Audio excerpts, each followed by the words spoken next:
The Adirondack Hunt Podcast is brought to you in part by Seek Outside Tents. Seek Outside is an American company producing lightweight, versatile tents and titanium stoves.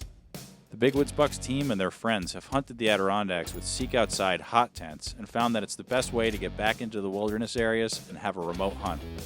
With few roads and hiking trails the only way to access the extensive backcountry of the Adirondacks, your pack needs to be as light as possible. Seek Outside's lightweight tents and stoves enable you to get back there into the most remote country and hunt mature Adirondack bucks that likely have never seen a human being. Use code BWB at checkout on SeekOutside.com and get 10% off your Seek Outside gear. Good luck on your remote hunt in the big woods. Welcome to the Adirondack Hunt Podcast, a Big Woods Bucks production. In this podcast, the Big Woods Bucks crew from New York sits down and discusses all things hunting and even a little fishing within the Blue Line. 6 million acres of old-growth forest and few roads make the Adirondacks one of the most challenging places to hunt in the country.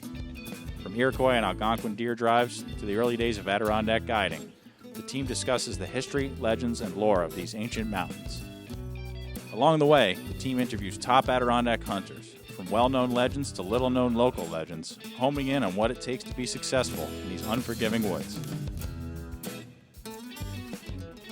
All right, folks, welcome back to the Adirondack Hunt Podcast. I'm your host, Brian Connor, Big Woods Bucks CEO and video guy. I'm joined today by Bob Dunbar and Mark Sheeran. Team members Bob Dunbar and Mark Sheeran. And we have an extremely special guest today. And I know this guest from a poker game, and he happened to be an expert in an area that I think all of us are really fascinated by.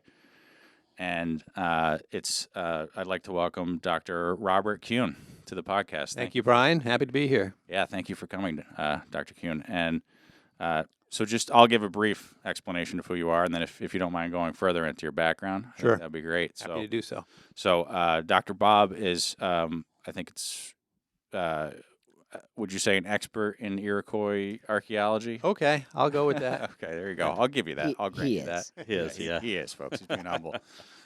So he sent us, I talked to Dr. Bob just briefly in the past at our poker game about this, but I thought he'd be a perfect guest.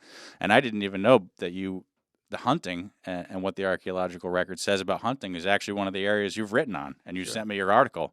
Yes. And we've looked at your research, and it's just perfect. It's perfect to have you here. Great. Happy to be here. Yeah, and it's an area that I think there's a lot of speculation about in terms of like the Indians did this, the Indians did that.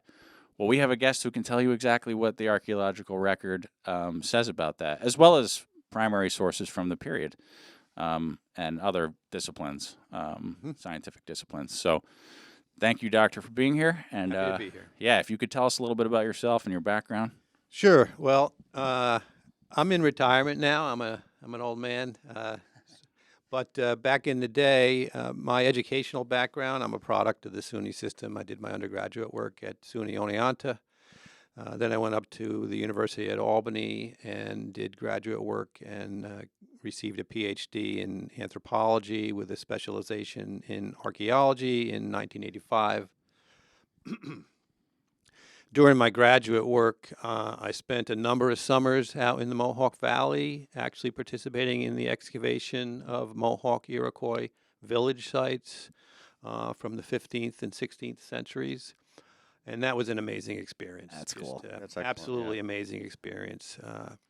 My PhD, my dissertation research was on Iroquois archaeology. And after I graduated, I very shortly went to work for the state of New York in the New York State Historic Preservation Office. And since 2020, in retirement, I have returned to my first passion, which is archaeology, and I'm currently a research associate at the New York State Museum. That's not a paid position or anything. It's just an affiliation. Gets me in the door. And working with the archaeologists on staff at the New York State Museum on a number of projects involving Iroquois archaeology. So that's been a really enjoyable way to spend some of my retirement time. That's cool. Fantastic. So let's get right into it. Let's just to frame it out. When we talk about Indians and hunting in New York, this area of New York, and in particular the Adirondacks, who are we talking about? What tribe, if you will? I don't know if that's the word that's Right. appropriate. So, I mean, the word tribe is still in use today. The Iroquois prefer the nations, think of themselves as right. nations. The Iroquois were made up of 5 tribes from east to west: the Mohawk, the Oneida, the Onondaga, which were out by Onondaga Lake, then the Cayuga and the Seneca, which were in the Finger Lakes region.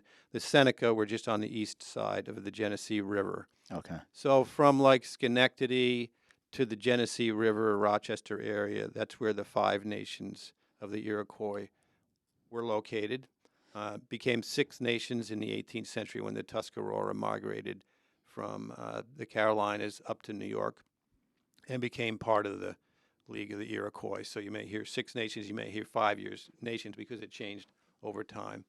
And so then east in New York, east of the Iroquois in the Hudson River Valley, were Algonquian speaking. The term Iroquois refers to Iroquoian, which is a language family. So all the Iroquois spoke Iroquoian language families. In the Hudson Valley, they were Algonquian speakers. Okay. They were very different. They were hunters and gatherers, mobile, right up until colonial times, whereas the Iroquois, settled and became corn, 3 sisters farmers, corn, beans, and squash. So to the east of the Iroquois in New York were the Algonquians in the Hudson Valley. To the west of the Iroquois, from the Genesee River over to the Niagara River, were also Iroquoian speakers, but they were Ontario Iroquoian speakers who hundreds of years ago had come across the Niagara frontier and moved into western New York. So the Iroquois were bracketed by Algonquians on the east and the Ontario Iroquoians on the west. But for the bulk of central New York, that was Iroquois territory. Each tribe, each nation had between 1 and 4 large principal villages that they occupied. These were villages that by the time of contact, European contact, could hold, 1,000, 1,500 people. So these were large villages. Yeah. 50 long houses with a palisade or stockade around them, that kind of thing. And the Europeans called them castles, right? They the early Dutch referred to them as castles. So that gives you a sense of they were of impressive size. So we're at that time when the colonialists came here, were they already farming, or did Yes. we? Okay. Yeah. So the Iroquois started to become settled farmers between about 1,000 and 1,200 A.D. Okay. By 1,300, they were living in settled villages. Now, they still supplemented their farming they never stopped being hunters. Right. They never, because they needed the meat protein, absolutely. and also, hunting was part of their way of life for thousands and thousands of years. So it was sort of ingrained in their culture, in terms of the ritual and the ceremony and all that kind of stuff. And so they never stopped being hunters. Right. But by 1,300 or 1,400 AD, they were living in settled villages, smaller villages. Once they adopted corn agriculture, the population really exploded. So like in the 14th century, an Iroquois village might have held 200 people and had 6 longhouses. By the 1630s, an Iroquois village could be 1,000 people with 30 longhouses. Wow, like a little city. Right. At the time of contact, there were probably, for the entire 5 nations, probably about 20,000 people. Wow. So only 20,000 people between the Hudson and the Genesee. So population densities were still, extremely low when you're thinking about, the environment and the biomass and how many white-tailed deer were in the forest, those kinds of things. The population level was still very, very low. And if you read any of the colonial documents, they describe an environment that was just, really rich in game and wildlife. So it was a very different environment than what central New York is today. Yeah. And if I could point out, too, just from my reading, like I said, I want to appropriately be humble here because I love this subject. I've read a couple dozen books on it. But another political dynamic, intertribal political dynamic was the Algonquins to the north. And the Iroquois, the Mohawks in particular, were basically in a 100-year-long conflict by the time the Europeans arrived with their neighbors to the north, the Algonquins. Right. One of the first things Samuel Champlain did in America was pull up and shoot some and participate in a battle between Algonquins and Right. Mohawks, and he actually killed like 3 of them with his gun. Correct. And I assume that was the first time Mohawks had seen a gun. Well, it was the first time that anyone from, the French came down from Canada and participated, and so Picked a that side. that experience. One of the state historic sites I managed is Crown Point up on Lake Champlain, and historians believe that point that sticks out into the lake was where that battle happened. Oh, really? Okay. There is a debate. Others think it happened on the point where Fort Ticonderoga is. Right. So it was one of those 2 points that juts out into the lake where that battle took place. Right. The Mohawk were surprised, because Right. this is the first time that they encountered an enemy with guns. Right. It was shooting at. Right. Yeah, right. Right. So it was a big transformative event. But if you go up to Crown Point State Historic Site now and go into the little museum there's a diorama and there's a little video that portrays that event. Oh, yeah. So Nice. it's open to the public and it's worth the trip. I don't know if you've ever been to Crown Point State Historic Site. I've It's never been. I I haven't, got to no. get worth there. the Yeah. trip. Worth Yeah. the trip. Yeah. So, I But, guess but the- just yeah. to touch on that, yes, throughout this period we're discussing, there was significant warfare going on between a variety of groups, including Right. the Algonquians to the north, but also the Huron and Petun that were up on Lake Huron. The Iroquois were enemies of them as well. So this was a period. That's why many of these archaeological village sites had, stockades around them. They're built up on high hills with steep slopes for protection, that kind of thing. It was a period of intense internecine warfare. Hi everyone, team member Mark Sharon here. A lot of you know that I've been coaching people with addictions for more than 36 years. Well, today we have an exciting announcement to make. While Michelle and I will continue to personally coach people as we always have, we're now providing a training course for those of you out there who might want to become a certified Freedom Model coach. This new coaching certification course is available to those with established coaching practices, those who are psychologists or psychiatrists or therapists, or anyone who is looking to get into the field of helping people with addictions to solve their problem for good.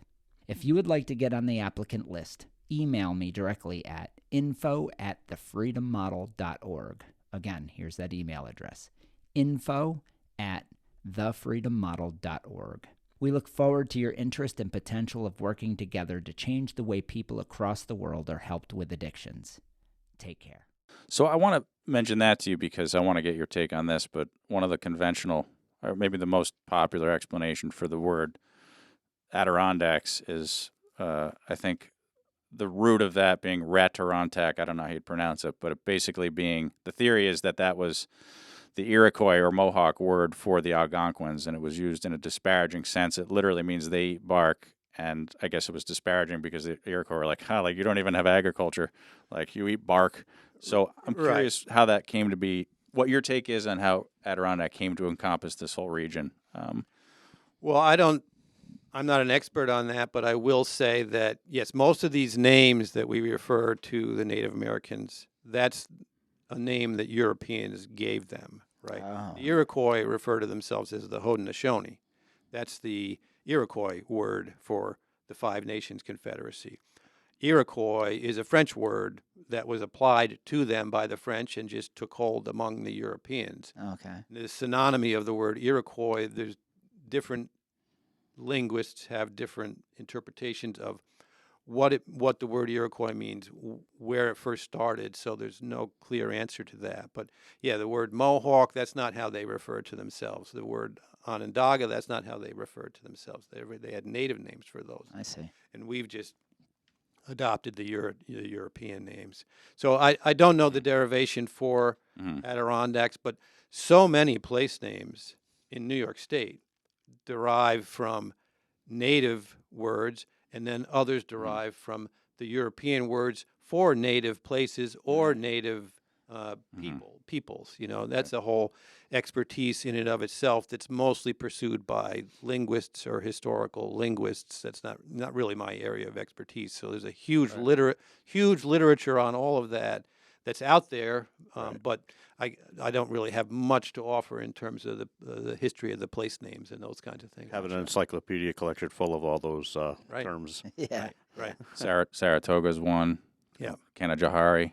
Right. Scaticoke. Right. Yeah, Scaticoke Indians, yeah. Scaticoke, would that have been Mohican, Algonquin over there? in They're Rensselaer? right on the Hoosic River. Yeah, they're right on the borderline, so Yeah. I'm not sure. It could be an Algonquian term or it could be an That's Iroquois true. They were term. probably Algonquin because we're on the eastern side of the Hudson. Yeah. Right. So, Yeah. So let me ask. So right now we're in Amsterdam, New York. I gotta give a plug. By the way, we're recording at Hardy Electric Studios. Yes. Thank you to Hardy Electric for the space. It's amazing, and boy, we got to get this guy on our podcast at some point. Yeah, it's Good luck with Amazing. that. Look We at all these may- Adirondack bucks. we may pan around the room because he shot a lot of monsters.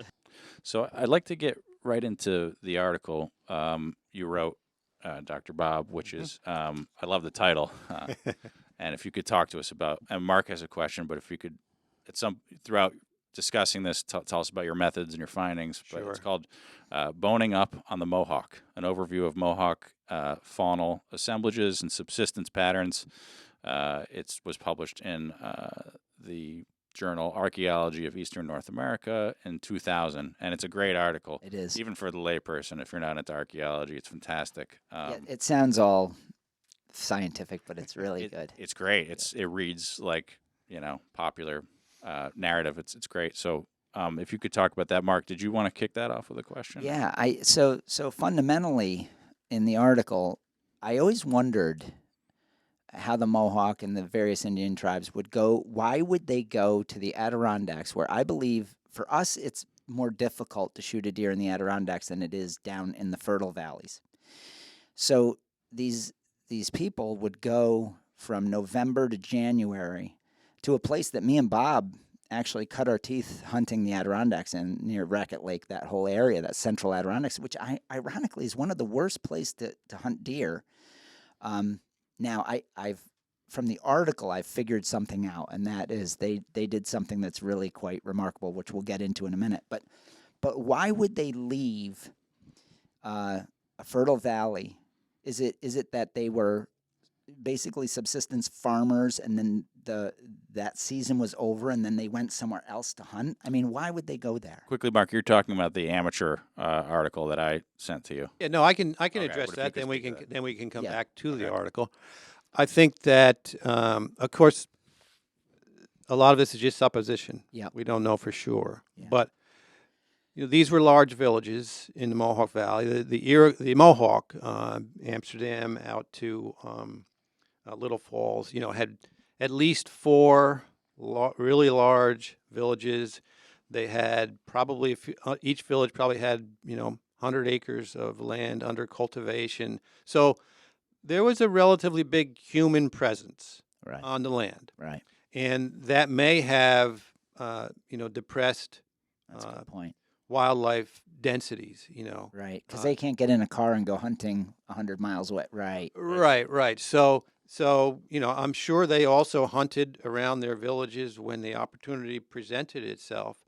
But deer densities, for example, might have been lower in the Mohawk Valley because of the heavy human presence than other areas of the state that were essentially uninhabited, Right. like the Adirondacks. In the period we're talking about, 1400 AD up until contact, nobody was really living there permanently, right? There might be hunting camps on Indian Point or other locations where groups came in to hunt for a period of time, Mm-hmm. but there's very little evidence to suggest that there was any permanent year-round occupation of the Adirondacks. That's so wild. So deer densities there may have been much higher than down in the valley. Right. And down in the valley, they're constantly hunting. That too. It's like every person there That's a good was point. required to Right. eat. Year meat round, year-round. they're hunting. Right. Yeah. Yeah. Well, I think one of the tables in here may address this. So if you can explain just your methods and what you found in looking at Right. the archaeological record in terms of just what they hunted and ate. Yeah. The Mohawks. So when archaeologists dig an Iroquois village site, they find artifacts, they find pottery, they find stone tools. They also find bone remains, the remains of animals that were hunted, brought back to the village and butchered, and then the bones just get thrown into a garbage dump right outside the palisade. Sure. So, for example, this site, which is a site that I excavated when I was a grad student, we recovered over 2,000 pieces of animal bone out of what archaeologists refer to as a midden, which is just a concentrated garbage dump outside the village.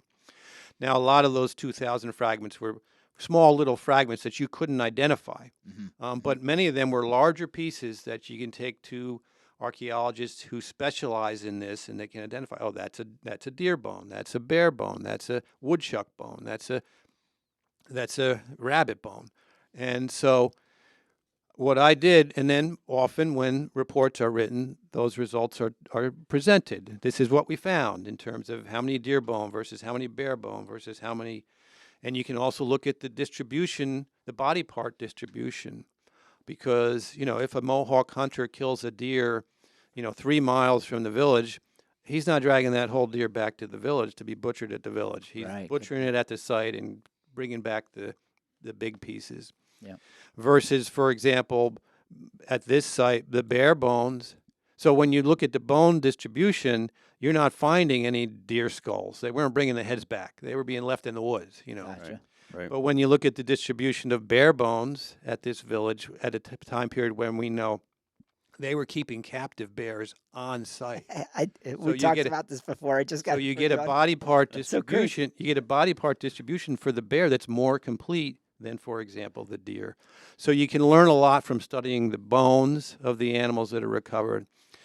Now, all of this stuff is usually reported in an individual site report, right? But I went through all these site reports and compiled all the results from 18 different archaeological sites so that we could look at differences from site to site, and even more importantly, so we could look at differences in change over time in their hunting practices. So cool. And there was significant change over time in their hunting practices. Over time, the amount of deer they were hunting declined. At one point, like around 1000 AD, 98% of all the bone found on sites from that period was deer. It's like all their hunting is deer almost. Interesting. But by contact, it's down to like 60%. Because now there's a lot more beaver in these garbage middens because the fur trade, right? And they're hunting other animals. There's more bear because it wasn't only until later times that they adopted keeping captive bears. So this article compiles all this information from all these Iroquois archaeological sites in order to describe their basic hunting patterns and then also to look at change over time in those hunting patterns.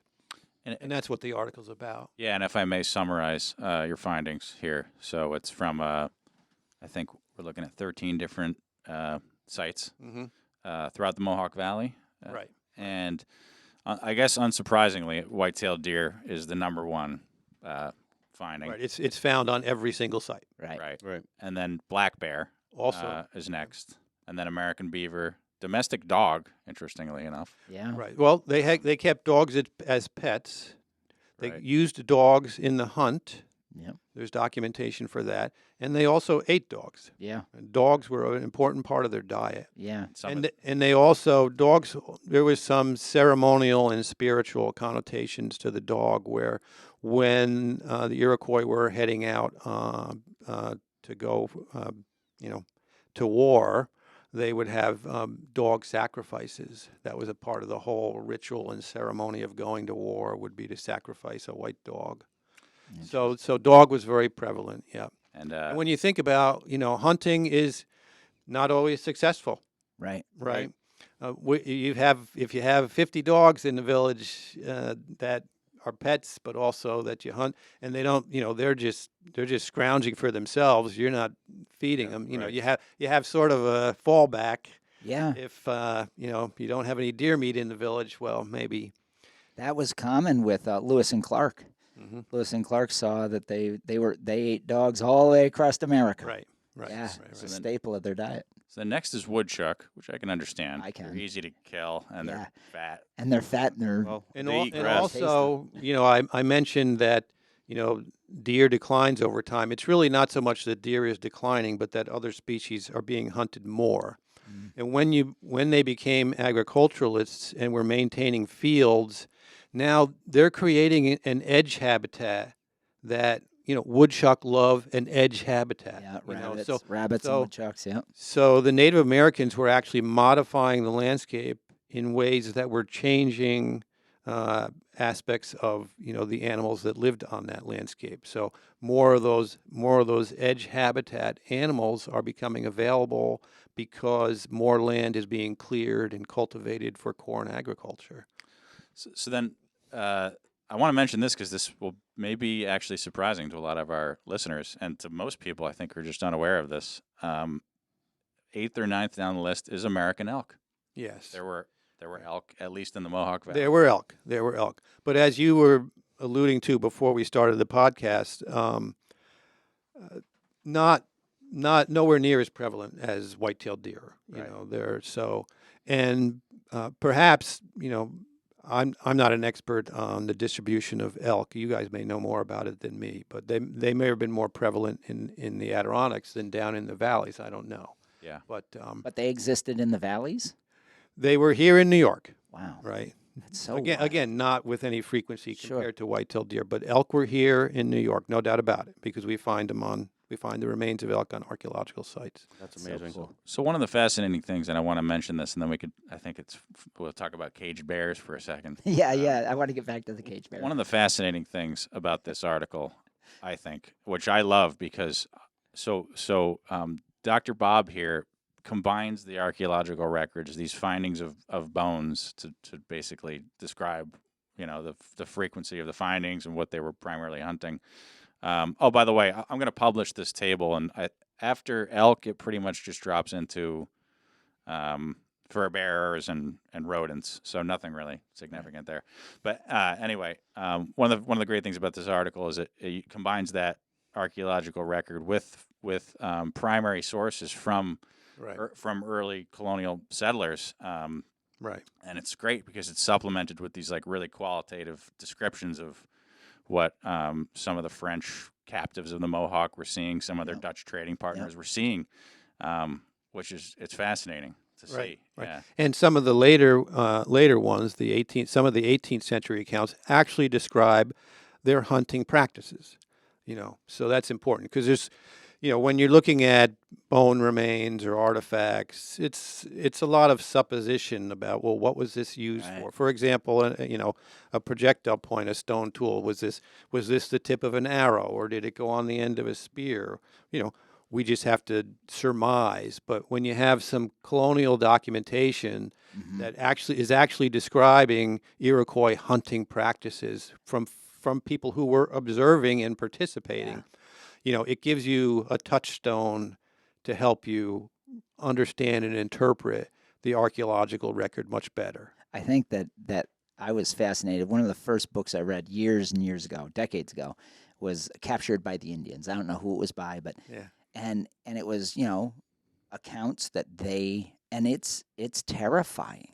Yeah. When you see the amount of conflict and the horror that war was in those days, plus the romance of it, it depicted this just wild experience that these people had, and how tough those people were. Oh yeah. How tough. They were a hardy people. Wow. They were a hardy people. And when it came to the war of the Indians per se, did you find that was more about sustenance, land? Yeah. What was it? Or why was it? Right. They just didn't like these guys. They were bullies. I mean, was it about food stores? Was it about a girl? Do you have 3 hours? Oh. I mean, there's no definitive answer. There's lots of theories and interpretations, and in most likely, maybe a little bit of everything was going on, right?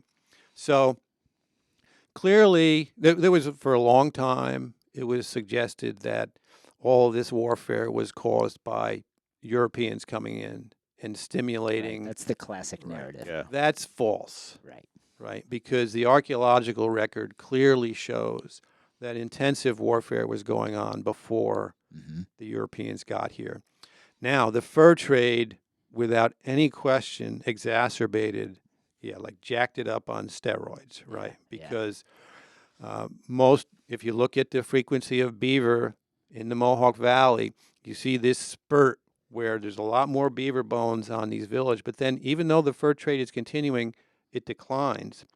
And what that tells me is the Iroquois were trapping out New York. Yeah, they were. By like 1640, New York's probably mostly trapped out. But now they're dependent on this trade with the Europeans to get brass kettles and iron tools and guns and all this stuff. So they got to expand their territory to get beaver, and that was what really intensified the warfare with the Canadian Algonquians and the Huron, and the Iroquois just, pushed them out of there. And probably the main reason was to get access to those hunting territories. Right.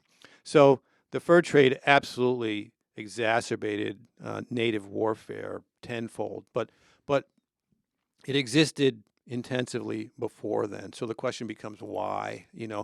There's so much land and population densities are so low. Mm-hmm. It's hard to argue that this was over land or, Right. One theory related to hunting is that, deer were not only needed for meat, they were needed for skins. Mm-hmm. Right. This was the clothing. Oh, of yeah. the Iroquois, Right.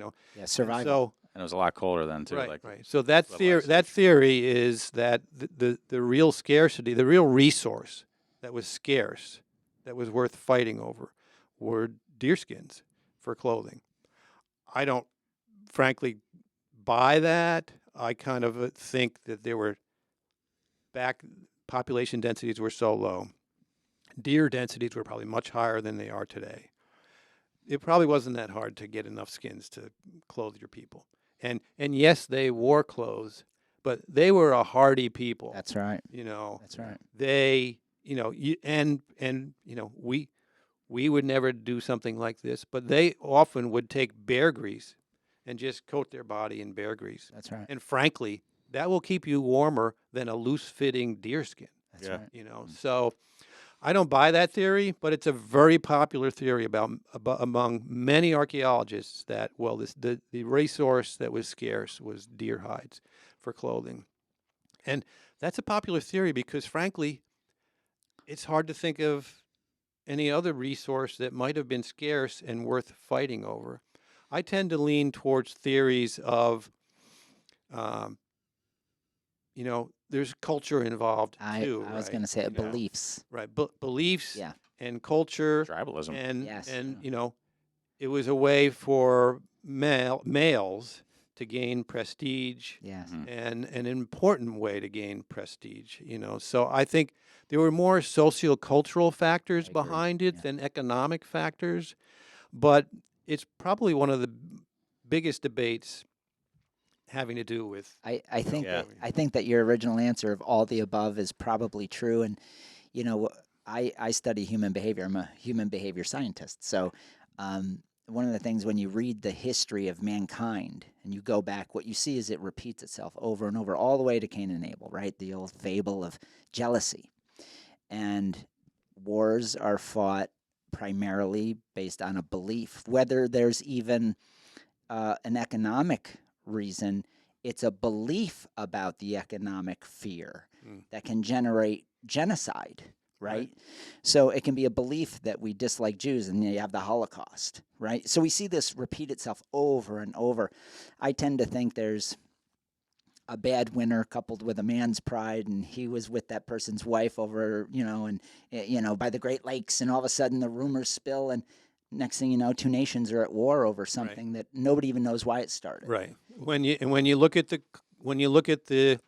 what the early European observers wrote, who actually talked to the Iroquois and asked the Iroquois, "Why are you at war with this other tribe?" It was never about resources. It was about some revenge motivation, some slight that occurred, not that they might not even remember, can't even remember what it was. Yeah, it's but wild. Hatfields, we've McCoys. always been at Yes. war with them because of for revenge. They attacked us and killed these people, so we're going to attack them. And, and that's the answer that the Iroquois almost always gave when Yes. they were asked by Europeans, why are you at war? It was always this revenge, Yeah. this Constant revenge tit for motivation, tat. right? You see it with high schools, right? Right? well, let me- It's got to go for Mechanicville, and it's just natural. Well, let me ask about this. So, because I'd read your article, and then in preparation for this interview, I reread this Yep. this book here, In Mohawk Country: Early Narratives About a Native People. This contains a lot of it's basically a compilation of early accounts. Oh, all right, there we go. Dean R. Snow's. Yeah, Dean Dean was the chairman of my doctoral committee. Yeah. So my principal mentor. Oh, great. So this is a fantastic I'm book. familiar with the book. So I'd like to recommend this to everybody. It has both, Dutch accounts, and then the Dutch allied in the trade wars with the Iroquois, and then the French allied with the Algonquins, and that's ultimately leading to the French and Indian War, in which the Algonquin supported the French and the Iroquois supported the English. But in any event, I'm getting to caged bears. Going full circle to the cage. It's all about the caged bears. So one of the most fascinating and earliest accounts, and I'd like you to talk about it, and you reference it in your article, is from, and this goes to several things we were talking about, is a Dutchman named Van den Bogart was sent on a mission.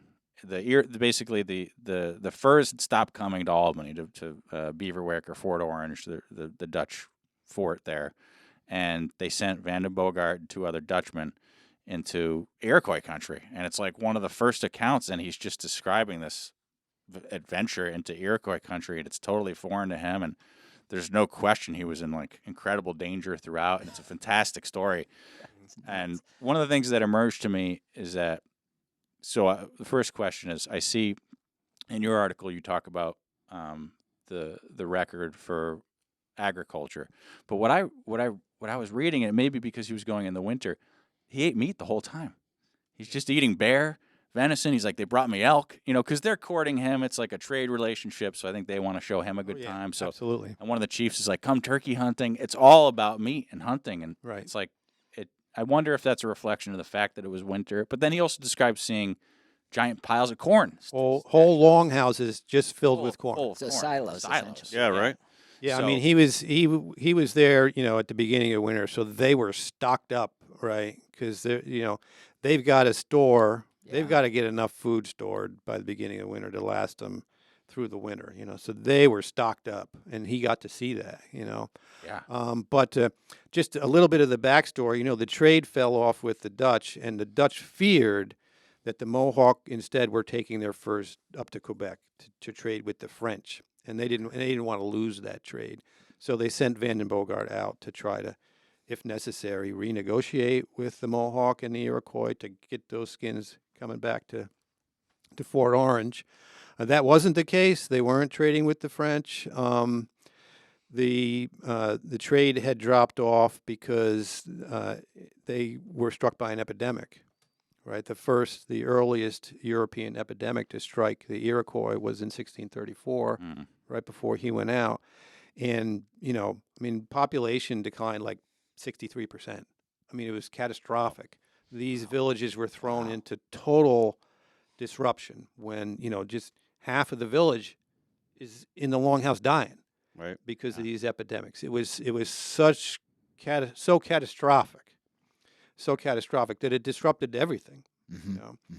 And coincidentally, we now know, we didn't know this back when this research but more recent research, which tracks the climate using dendrochronology, tree ring chronologies, shows that there was also a terrible drought in 1634 that decimated their crops. So they were in crisis, and they weren't taking their furs to Quebec. They were in crisis, and the trade stopped.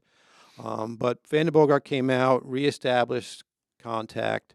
When the Iroquois sort of got over that crisis, they returned to trading furs at Fort Orange. But it's his absolutely remarkable account at an extraordinarily early date, 1634, and He visited numerous villages. He stayed in the villages. He describes most of them he paced off the palisade, so you have a pretty accurate assessment of the size of the village. And he also went on to the principal Oneida village. He went as far as the Oneida before he came back. But yeah, it's a phenomenal read. And it's great. And in the course of that, he describes seeing a caged bear. Right. And he even says, "I wanted to buy it from them, but they wouldn't." He said, and I think he says it was so tame you could feed it whatever. You could walk right up to it. Exactly. Yeah. And another account describes how they did this. They would principally hunt bears in the winter when they were hibernating, denned up in the dens or in a tree.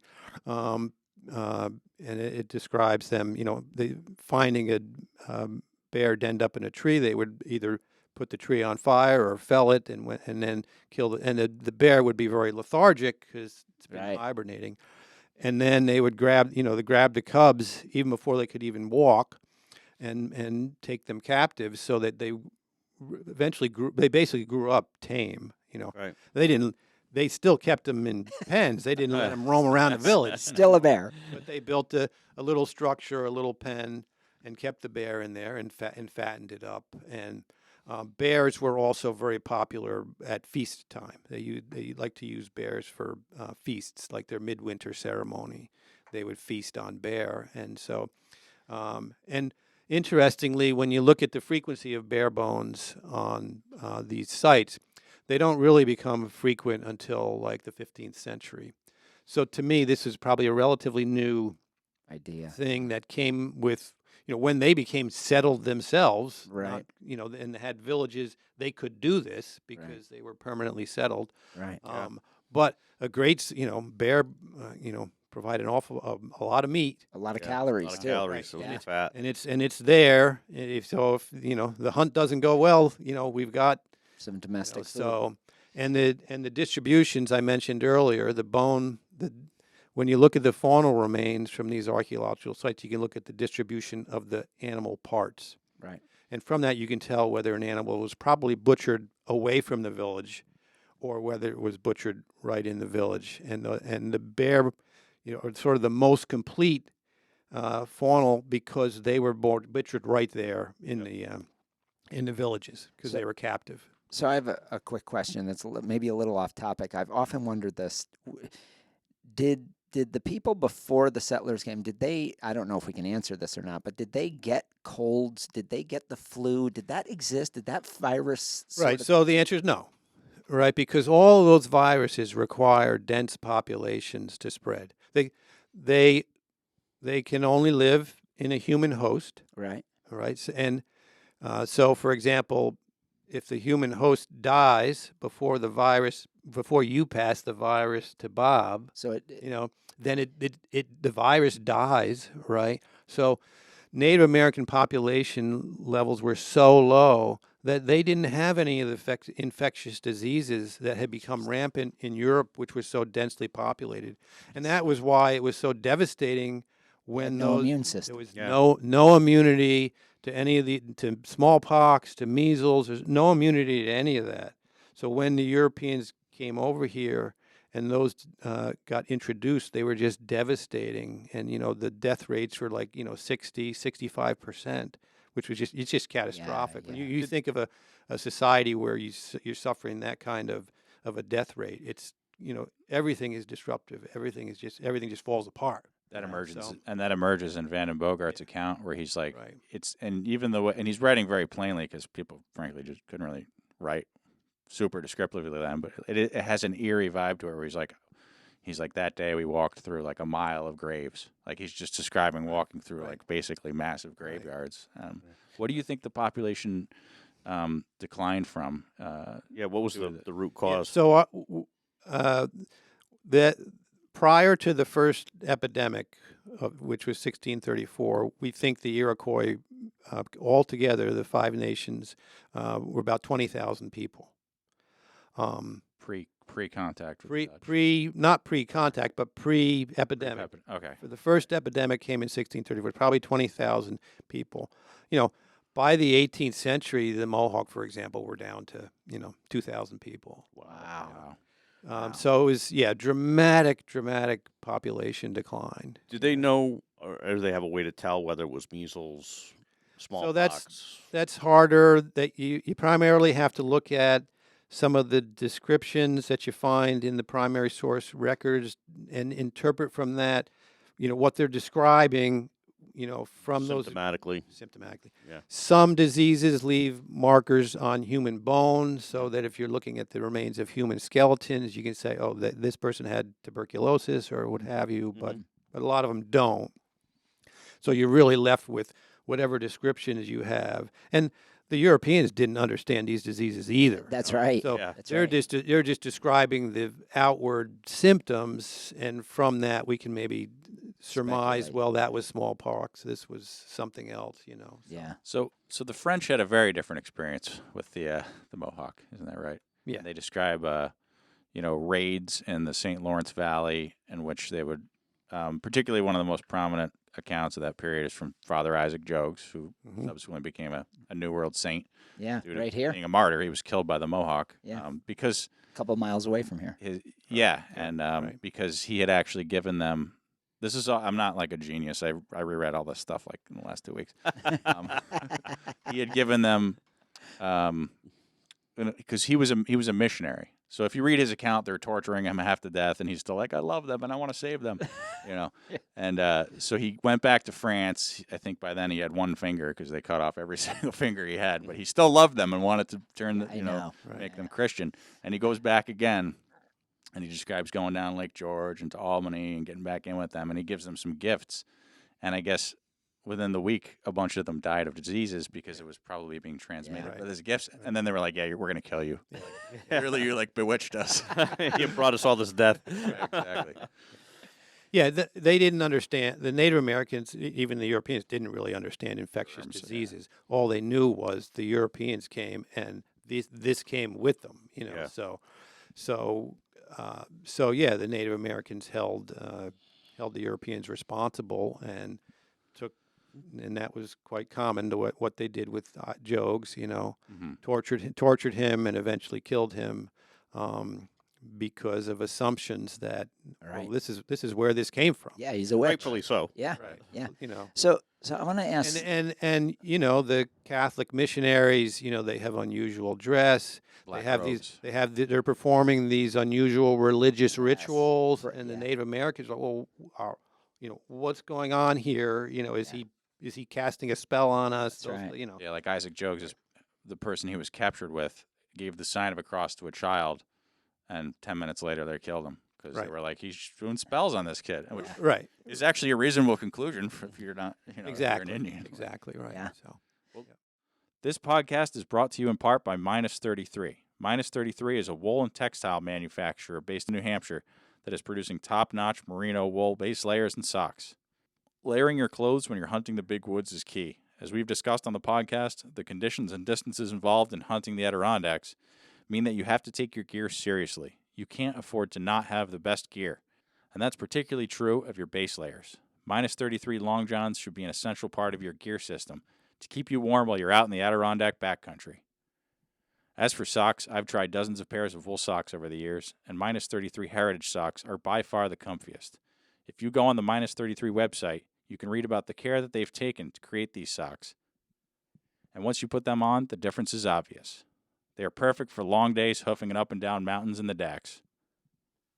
So get prepped for the next season now by clicking on the link in the description and getting stocked up on Minus 33 merino base layers and socks. Happy hunting. Hi, Brian Connor, host of the Adirondack Hunt Podcast here. We're excited to announce our partnership with the most respected and recognized land company in the Northeast, Christmas and Associates Land Company. Owners Dan and Mark Christmas are two upstate New York natives with deep roots in the Adirondacks and Tug Hill Plateau, as well as two of the best big woods hunters you'll meet. Whether it's a newly constructed camp surrounded by state wilderness or a comfortable family getaway, their team of experienced land guides are the best at matching folks with the perfect land track at an affordable price and a simple, easy process. They even provide financing. Christmas Land Guides will provide full land tours using ATVs, snowmobiles, and even snowshoes so that you can scout every acre of your property.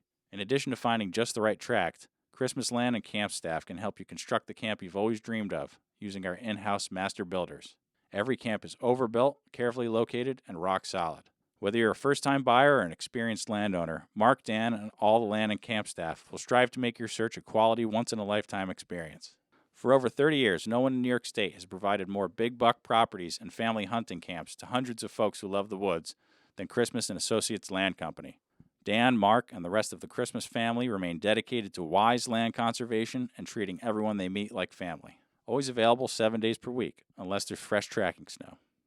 Contact Land and Camps by calling 1-800-229-7843 or visit them on Facebook or go to landandcamps.com. Hey everyone, Brian Connor here. I want to tell you about performance shooting in Constable, New York. Contact owner Mike McDonald for any of your rifle or ammunition needs. When calling, use the code BWB for discounts for new buyers and ask about their Browning BAR custom carbines while you're at it. Call Mike at 518-483-5241 and get your season started now. With over 100 years of combined experience, Hardee's Electric can satisfy any electric need you may have. Based out of Amsterdam, New York, Hardee's will work on projects big and small, commercial, residential, and industrial. If you have electric work you need done, go to the experts at Hardee's Electric. Call 518-842-1074. Can I just say on top, because I wanted to get into hunting methods. I don't know if you're heading that direction too. Absolutely. Okay, perfect. Because another account, one of the most famous, is Pierre Rison, who was a Frenchman, and he gets abducted, and he was like 17.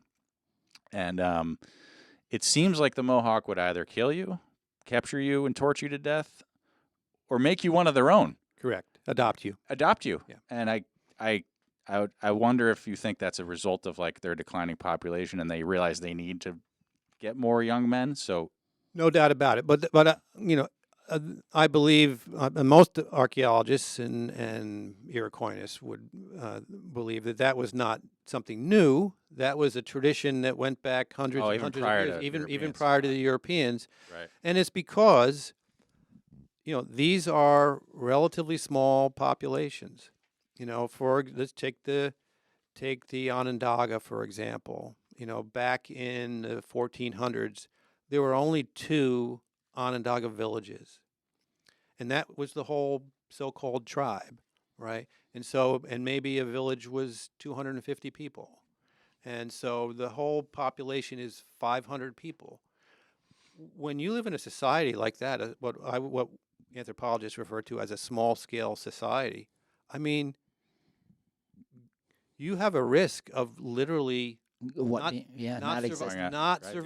surviving, right? If all sorts of, demography is completely random. If not enough women are born, or not enough men are born, or some of your men get killed in warfare, or die in an accident, or what have you. It's not like a society where like we live in. There's always going to be more people. But in a small scale society, you are always confronted with the possibility of being reduced to nothing. If you're living in a village of 200 people, well, probably only 25% of them are adult males, right? So those are the guys who are going to protect your village from being wiped out by some other village, right? Mm-hmm. If somehow some of those guys die, you face the threat of extinction, right? So we believe that adoption complex existed, way before European contact. Now, warfare increased, there were more deaths, and it was a thing where if one of your adult males or your son died, then you wanted to replace that person. Right. And so rather than killing this captive, we're going to adopt this captive and make him a Mohawk, and he's going to become my son because I lost my son in warfare. So that adoption complex that they refer to, we think is part of just Iroquois sociocultural behavior that goes way back in time. Now it became much more prevalent when all these intense warfare happened because guys were getting killed right and left. Radisson was adopted by a Mohawk woman who had lost her son, Right. and he became, rather than cutting off his fingers, they treated him like a son and tried to get him to become a Mohawk. Eventually, he played along. Yeah. And then He didn't want to get Well, I killed. wanna ask- Yeah, had his little fingers. He played along, Had all his Yeah. fingers still. and the longer he played along, the more they sort of just relaxed and just treated him like another Mohawk. And then when he saw the opportunity to escape, he escaped. So his first escape is interesting. And just to even just talk a little bit more about his capture, he's bird hunting, and his buddies are like, don't go that far. Don't get too far away from Three Rivers, which was one of the big towns. And he's like, nah, I'm going to go bird hunting. There's birds over there. So he goes, shoots some birds. He's coming back. He comes back. He sees his buddies dead, scalped. And he's like, oh, my God, I'm about to die. And they capture him. They're immediately incredibly nice to him. They're slapping him on the back, calling him brother. He talks about how they go back toward Iroquois country, down Lake Champlain. He's like, we killed 2 bears along the way. So I guess they were just constantly hunting wherever yeah. they went. Oh, so yeah. they were just pulling up, and I'm curious if this is your take. Like, it seems like they just sent guys out and like, oh, go get dinner for the night, and they just kill bears. And Well, when they're on the warpath, so to speak, right? I mean, they're leaving the village maybe with a pouch of dried corn, and if you had a pouch of maybe a pound of dried corn, that could last you, a considerable amount of time. Each night you throw some in a pot and boil it up, and it expands, and it's more than what it looks like. But these Iroquois, when they went out, for war, they'd go for 2 months. They'd be gone from the village for 2 months, and over that time, they're fending for themselves out on the trails between the Mohawk Valley and Three Rivers. They're just out on the trails fending for themselves. So yeah, they had to constantly, along the way, hunt, fish, or if they're up at Three Rivers and they attack a settlement, they can steal food or steal a pig and what have you. But yeah, these guys, you just have to sort of accept and acknowledge that, they had to hunt to survive, right? Even with the corn agriculture, they needed meat for protein and other things. They must have been extraordinarily in tune with their environment. They must have been extraordinarily skilled in hunting and trapping. And you can never know for sure, but my take is that, anytime they wanted, they can go out and get dinner. killing everything. Right. Yeah. They're not worried. Yeah. They're not worried about, oh my God, I'm going to starve out here. Right. They were competent enough, and the environment was abundant enough that, okay, make camp, and we got an hour before sunlight. Let's go get dinner. Right. Yeah, And it's also true that they were an extremely hardy people who were probably quite comfortable going a couple of days without eating. Yeah. Right. Yeah. And hunting at opportunists. This Yeah, society, that's what I was gonna this say. society that we live in, where every single day we're eating 3 meals a day, that's not a requirement of human survival. Right. Right. Humans can go a long time Yeah. without eating, and these guys were probably very, very used to and hardened to. All right, we didn't eat for 3 days. We didn't eat for 3 days. Let's go get. Now we're at Yeah. a place. We have an opportunity. We have time. Let's go hunt, and So So it it's seems- such a different cultural experience and context that it's probably very hard for us to sort of put ourselves in that Mhm. what it was really like. What it was really like. And it seems like they even describe cannibalism Mm. for what it's worth. I think that was a lot more prevalent when you look at the various cultures at times of extreme times. Yeah. Pretty much every culture practiced it at one time or another. It seems But like. most of the instances where it's recorded for the Iroquois, it's more of a ritualistic thing. They're not eating other people for food.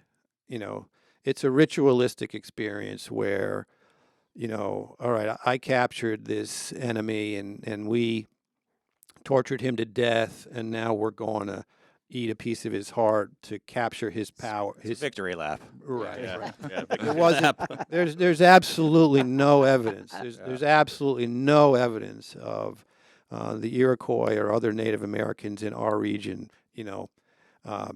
practicing cannibalism. Feasting, Practicing cannibalism as a source of food. That was not a thing. Gotcha. Yeah.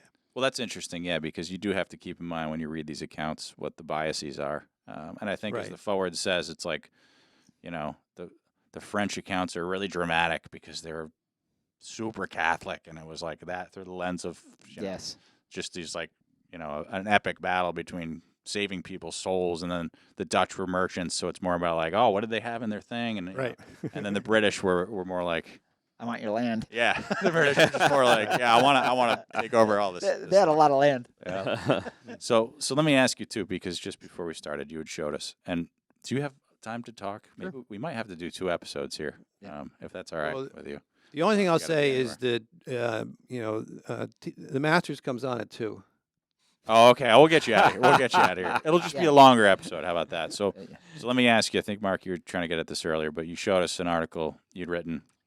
I think it was an article you wrote showing different arrowheads and so methods. That's what I want to get into. Methods of hunting. What does the archaeological record say about how they hunted? Right. When did they get guns? When did that? Yeah. So if you could speak to that. So for literally thousands and thousands of years, Native Americans in New York State didn't practice agriculture. They were just hunters and gatherers and fishers. And they survived by hunting, gathering wild plants, and fishing. So hunting was extremely important. Most hunting paraphernalia was probably made of wood. Wood doesn't preserve in the ground very long. So all we really have are the stone tools that were used to make hunting equipment and the stone tools that were used to tip hunting equipment like spears or arrows or that type of thing. When you excavate almost any archaeological site, you're likely to find many what archaeologists refer to as projectile points. We don't call them arrow points. We don't call them spear points because we don't know for sure. So it's just a projectile point, something that was a tip for some type of tool, some type of hunting tool. But we can surmise from the points, based on their size and their weight, whether they were spear points or whether they were arrow points. Because many of the projectile points were so large and heavy, they wouldn't have been successful as an arrow point in most archaeologists' opinion. But around 500 or 600 AD, the typical arrow point started getting smaller in size to the point where, archaeologists have done experiments, tipping arrows with these projectiles to see how well it functions. And around that time, we think the bow and arrow was either adopted and introduced from outside the Northeast or was invented here in the Northeast. And so that's a long period, right? People have been living in New York for 10,000 years. And it wasn't until 1,500 years ago that we think they started using bow and arrow. So prior to that, they were hunting with spears or atlatls as the primary hunting tool. They were probably also very, very effective trappers and very knowledgeable about how to trap and snares that kind of And thing. an atlatl is a spear thrower, so it's Right. An atlatl is a spear thrower it's basically just a length of stick that you can hold in your hand. It has a socket at one end that the spear goes into so that you can throw that spear. The amount of power is directly proportional to the length of what you're throwing. Yep. You see A lever. Right, a major league pitcher, he's getting that arm fully extended because the longer that arc, the more power, right? So the concept behind the atlatl is you're extending that arc, by another 2 or 3 feet. That adds a tremendous amount of power to what you're throwing, and so it's much more powerful and will pierce the animal much more effectively. So spear throwing, the use of atlatls, trapping. That was sort of the principal, hunting tools and approaches that they took. when the bow and arrow comes in, it's a it's a whole different ball game. Really, it's a much more effective tool in many ways. You don't have to get as close to the game, which helps with successful hunting. And so from that point on, that was probably the principal tool, both for hunting and for warfare. But a lot of game too, like was described with the taking of bear out of the den. They also just use a standard club. And opportunistically, you get close enough to an animal, just kill it with a club. That kind of thing. So. But, as I said previously, I think they were probably extremely competent hunters who knew their environment well and were successful. During later times, we have some descriptions. It was very common. The Iroquois, they hunted year-round, but there was a set period in late fall, early winter, after the harvest was in, where there was a dedicated deer hunt where they would communally go to the Adirondacks to take deer. They also, Champlain describes deer drives, where they would go into the woods and build fences. Yeah, this is what I wanted to Yeah, we got to get into this. So. Totally fascinating. This to me was probably one of the most common prevalent types of hunting techniques that they practiced, because it was so successful and could produce such a large take. Right. They would take the time to build fencing, maybe as long as a mile long, in a V shape with a gap right at the point of the V, and then go out and spook the deer in that direction, herd the deer in that direction, and the fences would funnel them right into this gate. And there would be men on the other side of that gate with clubs just clubbing them to death.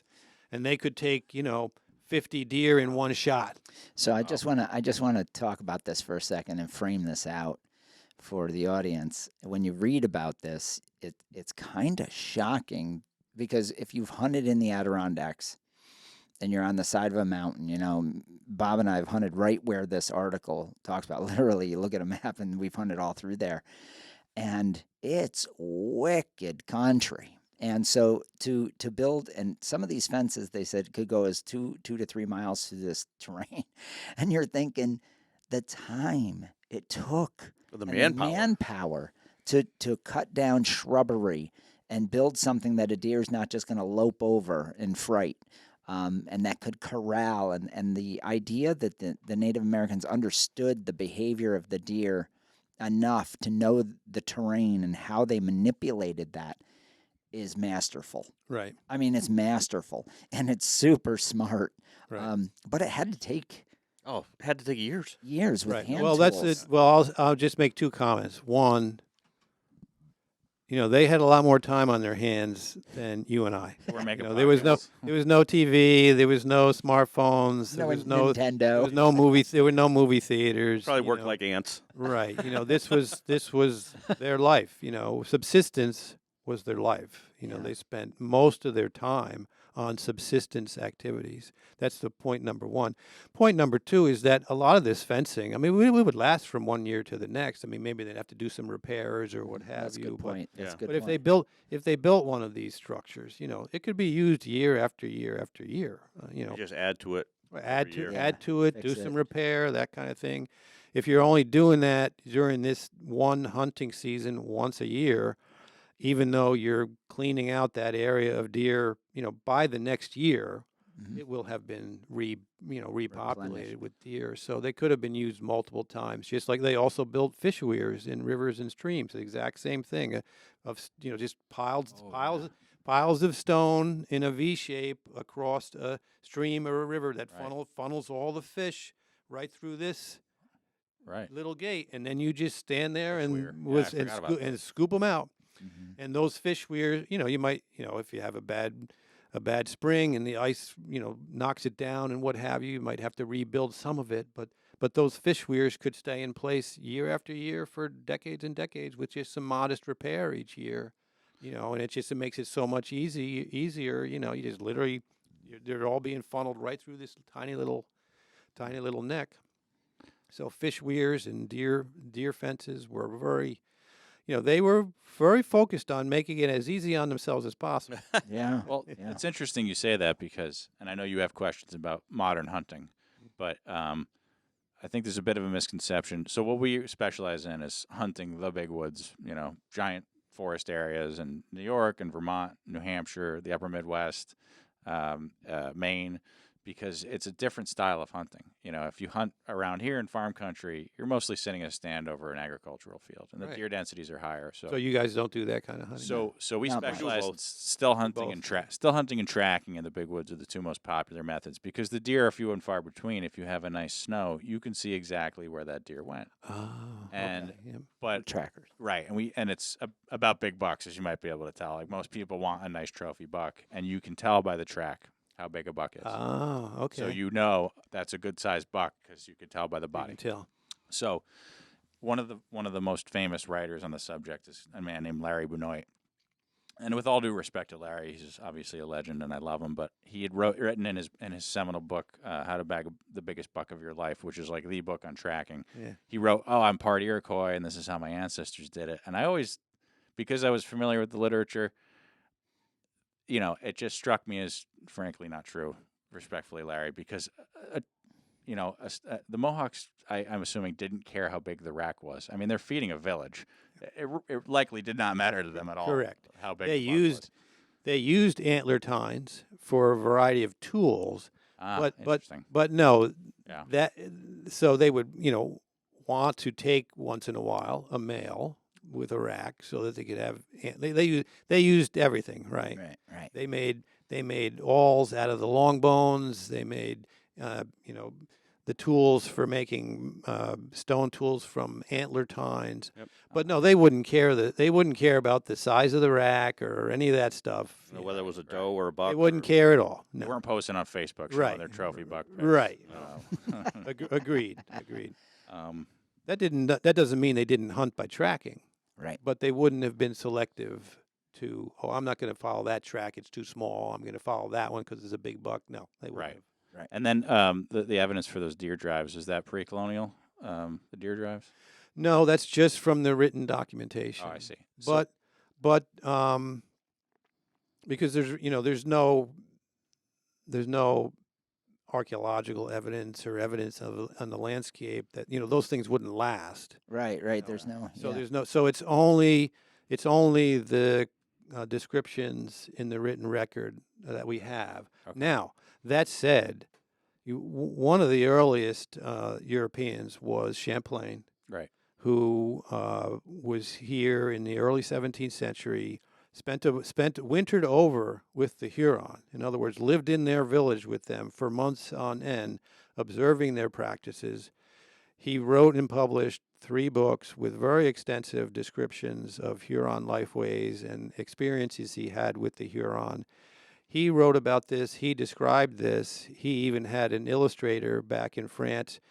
One of the illustrations in one of Champlain's book is of, one of these deer drive structures. So I think there's no reason to question Right. that they were doing this.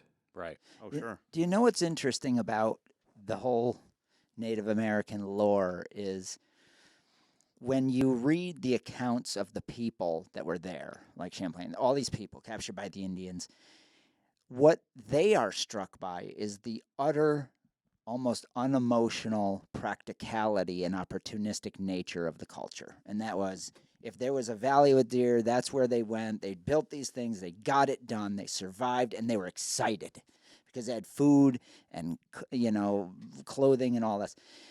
But when we depict we depict all this romance into this really tough life, man. And there is some beauty in that.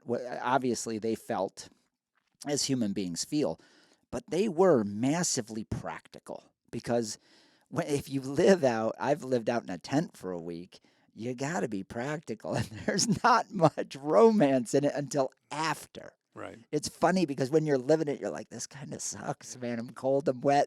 You know what I mean? Type 2 fun. Type 1 is when you're actually fun is when you're actually having fun. Type 2 fun is when it's miserable, but then amazing in hindsight. Yeah. Right. Yeah. There's no question that the overwhelming majority of their time was spent just on subsistence activity, Yeah, work. getting the food to survive. Yeah. Yeah. That's true. And Yeah. I want to ask you quickly about fishing too, because in some of these accounts they describe how like hunting was kind of a young man's game, and then like the old men would fish. Did you find? Oh, you did. You have a table in here on fishing. Yeah, I as have well. a table on yeah, there. Yeah, Fishing, which is yeah. excellent. So, And maybe I should. answered my question. This Yeah. would be a good point to emphasize that there was some variation between the different tribes or nations that would, to me, was largely related to their local environments. Like here in the Mohawk Valley, the Mohawk River isn't really a very abundant fishing river That's because right. so many species that, for example, are in the Hudson couldn't get into the Mohawk because of the Cohoes Falls. Right. Whereas out where the Onondaga were, along these streams that flowed into Lake Ontario, there were these great salmon runs Mm-hmm. that they had access to that the Mohawk didn't have access to. Right. And in that book, there's actually, in the Vandenberg Vandenberg, account of the Oneida bringing salmon to the Mohawk to trade, you know. Yeah, 5 then- women rolling up with salmon. Right. And then when you go out west to where the Cayuga and Seneca were, I don't know how familiar you are with the massive Montezuma wildlife management area that's out there. But that area of the state was along a major migratory bird route. And that wetlands was an attraction to birds and waterfowl. So, for example, on Onondaga sites, you see much more in the bones. You see much more fish remains than in the Mohawk Valley. When you're on Seneca sites, you see more waterfowl than in the Mohawk Valley. The Huron, who lived up in Canada on Lake Huron, depended much. They were farmers too, hunters too, but depended much more on fish because they were living right on Lake Huron, and so they were exploiting what was available to them, right? So just as you say, they were maximizing what was available to them in their environment, and that creates some minor differences in what different tribes or different nations were doing to hunt and gather and survive and fish and survive. So there is some variation. It's wrong to just paint it all in just a single brush. There is variation, and it's mostly related to the environment. I just read, I forget the book because I'm not good like Brian is with memorizing these things, but this fellow was captured by an Indian, and I think it was the Sioux or one of the Plains Indians, and he had a gun, and he shot some ducks that came into a sinkhole area, and then he fished, and the Native Americans were like, "What are you doing? We don't." He couldn't get them to eat it because there was so much buffalo that were prevalent. It never even occurred to them. They were like, "That's gross." Yeah. You know, and you never hear an indigenous people say, you know, any food is gross. But they were like, we're not touching it. That's Right. actually really funny because it made me think. There's a book by Nick Cardas called Brook Trout, and it's basically like the whole history of brook trout, culturally, ecologically, etc. But he talks about how the Seneca, and I don't know if I assume his sources are good, but he says that the Seneca wouldn't eat brook trout despite them being abundant in their streams because they regarded them as just sacred. And so it's interesting to think that despite there being really subsistence people, like even they have cultural Right. taboos with the wildlife. Right. I don't know if you know. I'm if not that's going true. to refute Yeah. that because I haven't heard that. But if you look at my study, just the mammals Yeah. in the Mohawk Valley, there's only 3 mammals native to the Mohawk Valley that don't show up in the faunal remains of Mohawk sites: bats, skunks, and one other moles or something like that. Guess I figured. Three, bats and skunks, and Yeah. they Gross. I guess you'd they were eating everything else. Right. It all shows up in this, and we say, well, they weren't hunting field mice, but when the field mice got into the corn and they killed a mouse, it went into the stew pot. Yeah. That's right. Oh, yeah. Yeah, protein's protein. Right. Yeah. Right. But not that there weren't also societies that had taboos against certain animals and that kind of thing. That definitely is, a fact, but from my study, it appears to me that they were just taking advantage of everything that was available to take advantage of. Yeah. So it's interesting. I wonder what you think of this theory too, because when you read some of the late colonial literature, just to give a brief description, and again, I want to express the appropriate amount of humility. I'm just an amateur in this. I, of course, defer to Dr. Bob's opinion on all of this, but one of the basically what happened to the Iroquois is that they made the British were more favorable to them. The British had negotiated a treaty whereby settlers could not settle beyond a certain point, which was unacceptable to the colonialists, to the Americans, to the patriots. They were like, we want to expand westward. So actually, in the Declaration of Independence, they basically say the king is because he's making Indians attack us and he won't let us take their land. In any event, one of the theories is that for the decline of the Iroquois' power, and I want your take, which is why I'm kind of teeing this up, but I heard a meta theory, which is that the Mohawk and the Iroquois were extremely valuable politically and militarily because they had all the hunting tradition, but like most colonial societies, the English were like, become a planter, become a farmer. What are you doing running around? You could set up a farm. And the theory was that they lost a lot of their hunting and fishing skills by being domesticated by the British, and that led to the fall of their power. I'm curious if you think that if that's a reasonable theory about their decline. Yeah, I don't. It may have played a small factor. We talked about when they adopted the bow and arrow. The Mohawk got the gun probably from the Dutch in the 1640s. The Mohawk started getting guns. Mm-hmm. And when you read the history, the Mohawk are famous for being these terrific warriors, aggressive warriors, successful warriors. Mm-hmm. A big part of that was simply that they got guns before everybody else.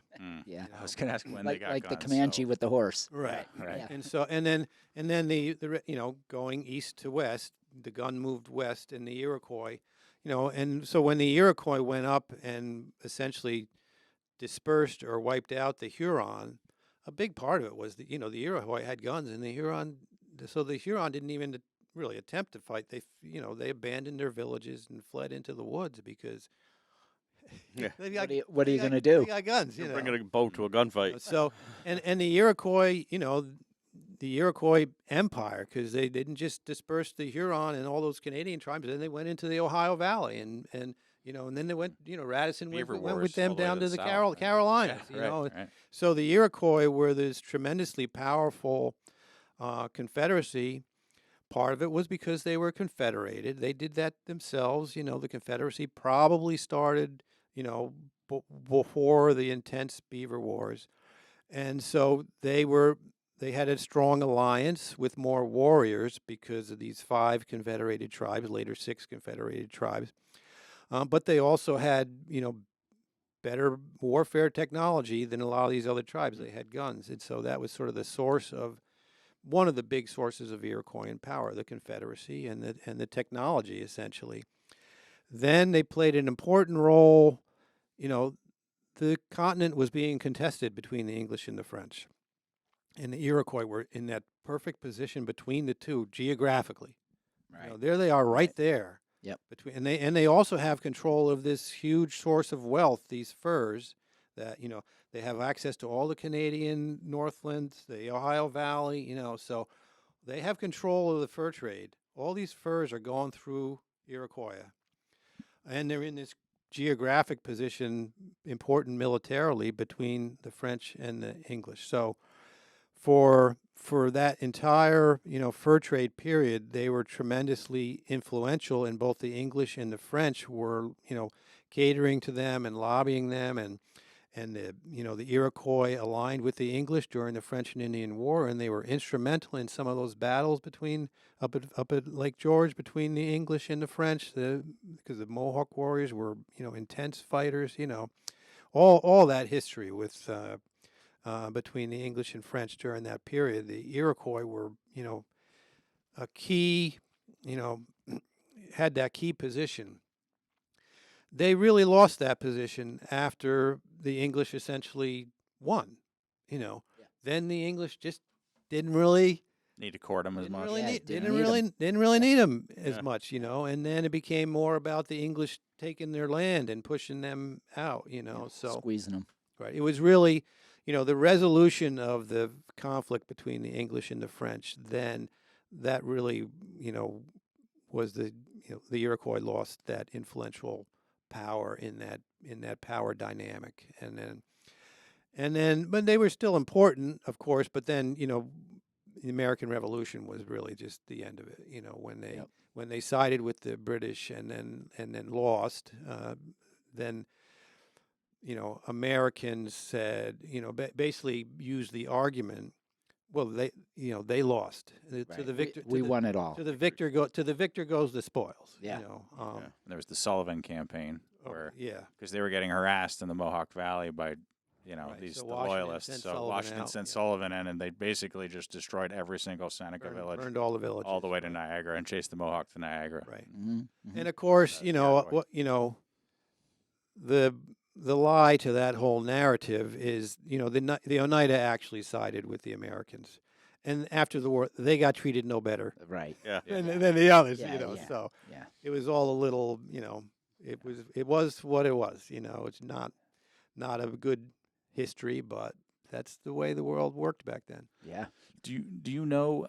Are you in touch with many Iroquois folks that I know they all live in Canada now for the most part, with the exception of some Seneca and Oneida. But Sure. because we'd love to talk to them, and I know you have hunting questions for us, but Yeah, I'm curious to what extent their hunting traditions were preserved and their oral history. Yeah, I don't. I would have to give some thought to that. I have some acquaintances who are native Iroquois who live on the reservations and are trying to preserve many of their native ways. I don't know that I know any of that are active hunters per se, but I could look into that for you Yeah, I'd be curious. if Yeah. you were interested in having somebody. Yeah, Yeah. that'd be So what are your questions for us? So, okay.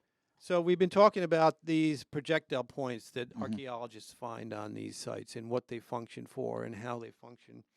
And if you look at a book of projectile points, you see there's 50 different shapes and styles. Yeah. And so the archaeologist asks the logical question, well, why? Why during this period were projectile points made like this, and why during this other period were they made like that in a totally different shape? So during the Iroquois period, from about 900 up until contact, there were really only two different styles of points. I'll see if I can find it here for you real quick. So during the earlier Iroquois period, from about 900 AD to about 1350, all of the points were made in this style. A sort of a equilateral triangular style, okay?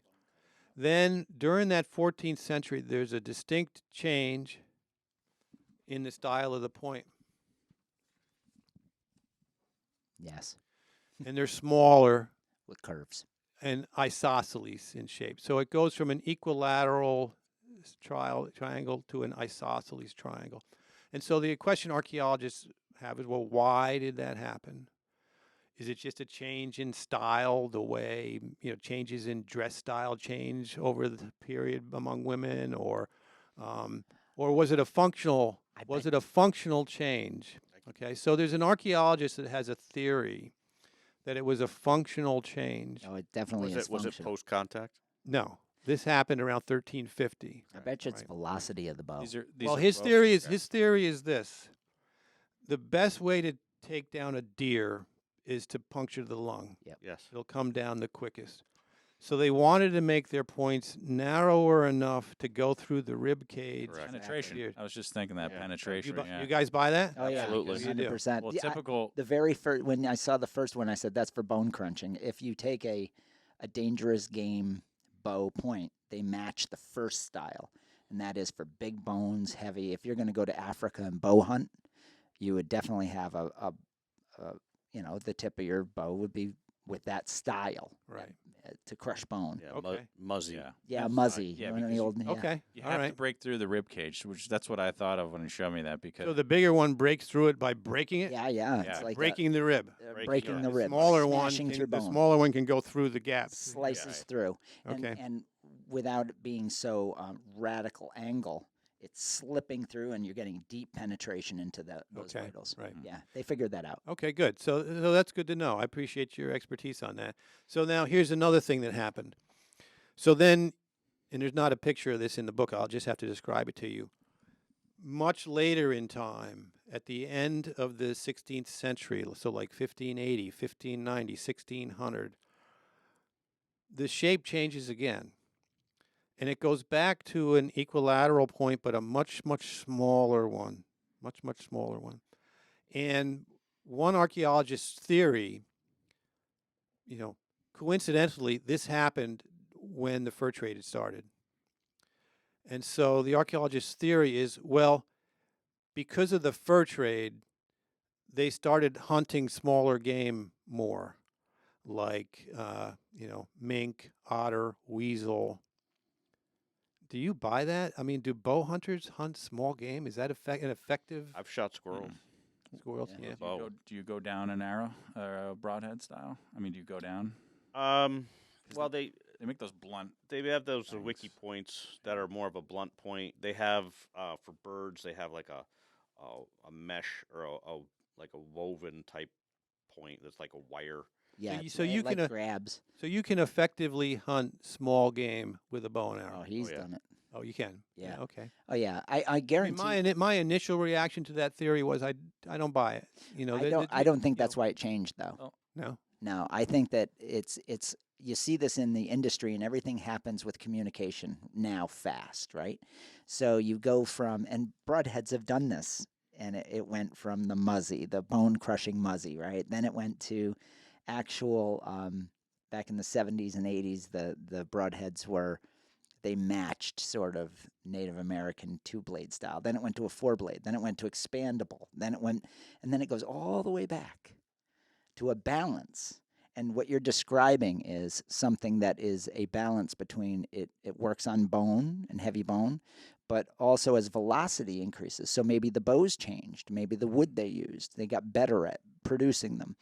And so what happened at the end, I would say, this is complete conjecture, but is a balance between, yes, if we hit a bone, it's going to go through, but it also has the capability of deep penetration. So I think they just optimized it to be able to be the best of all Okay. scenarios. Both worlds. It's Yep. funny. Yep. Because we see the industry do that all the Yeah, time. there's Yeah. always constant improvements. There's always the latest, greatest thing. And so it's funny to see because actually this is funny to come full circle. We did a previous episode where sometimes being a business, we get accused of being commercial. Oh, you're promoting this or that. Well, we're really promoting the best thing that works. And there's always innovation. And Mark had offered the example of, look at the Indians. Like somebody figured out a better way to do it, and they promoted it, and I'm Yeah. sure they made money off of promoting it and making and just what you're talking about shows. I think that same thing. They were innovating Right. and figuring out Right. better ways to do it, Right. which is Yeah. fascinating. Yeah. Yeah. Yeah, I think they probably use, I don't know much about it, but they probably use bows for just about everything from the mink to the elk, and if Right. they had the opportunity. But most of the small game was done with, I'd imagine, snares and Right. trapping. Traps. That's what Yeah. I thought. That's Right. why my initial reaction to that theory was I don't think so. I think they probably trapped most of this small game. But if you say you can do it, you can do it. Easier and cheaper to run a snare than it is to wreck an arrow. That's right. Oh yeah, right. That's true too. Yeah. Yeah. Yeah. Really interesting. Yeah. Did you have any other questions? No, those were the two I wanted to talk to you Yeah. about. All right.